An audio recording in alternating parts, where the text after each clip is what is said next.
भारत के कॉरपोरेट जगत में एक बड़े बदलाव की हवा चल रही है। एक नया बिल आया है जो बिजनेस का पूरा तरीका बदल सकता है। तो आखिर ये है क्या? ये है कॉरपोरेट कानून संशोधन बिल 2026, जो हाल ही में लोकसभा में पेश किया गया है। ये बिल सीधे दो बड़े कानूनों में बदलाव करेगा, एक कंपनीज एक्ट 2013 और दूसरा एलएलपी एक्ट 2008। पर रुकिए, ये अभी कानून नहीं बना है। इसे जांचने के लिए 31 मेंबर्स की एक पार्लियामेंट्री कमेटी को भेजा गया है। तो सवाल उठता है, इस बड़े बदलाव की जरूरत ही क्यों पड़ी? असल में मकसद है ईज ऑफ डूइंग बिजनेस को बेहतर बनाना। मतलब नियमों का बोझ कम हो, छोटी कंपनियों और स्टार्टअप्स के लिए काम करना आसान हो और ज्यादा से ज्यादा निवेश आए। तो चलिए अब इस बिल में प्रस्तावित 3 सबसे बड़े बदलावों पर नजर डालते हैं। पहला बड़ा बदलाव, छोटे मोटे कॉर्पोरेट अपराधों को अब क्रिमिनल नहीं माना जाएगा। मतलब अब जेल नहीं, सिर्फ जुर्माना लगेगा।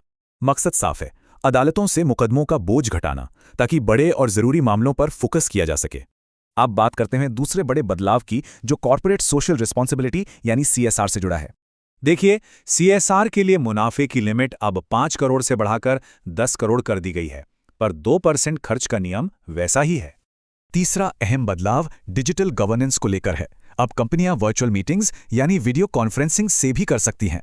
इसके अलावा भी कुछ सुधार हैं, जैसे छोटी कंपनियों के लिए आसान नियम और फाइनेंशियल निगरानी को और ज्यादा मजबूत करना। लेकिन क्या इस बिल को लेकर सब कुछ पॉजिटिव ही है? जाहिर है कुछ चिंताएं और सवाल भी उठाए जा रहे हैं। चिंता यह है कि इससे कॉर्पोरेट जवाबदेही कम हो सकती है और शायद बहुत सी कंपनियां सीएसआर के दायरे से बाहर हो जाएं। तो असली चुनौती सिर्फ एक है, एक सही बैलेंस बनाना। यानी एक तरफ बिजनेस में आसानी और दूसरी तरफ कंपनियों की जवाबदेही। इसी के बीच एक सही रास्ता निकालना होगा। कुल मिला के ये बिल इंडियन कॉर्पोरेट सेक्टर को ग्लोबल स्टैंडर्ड्स के करीब लाने की एक बड़ी कोशिश है।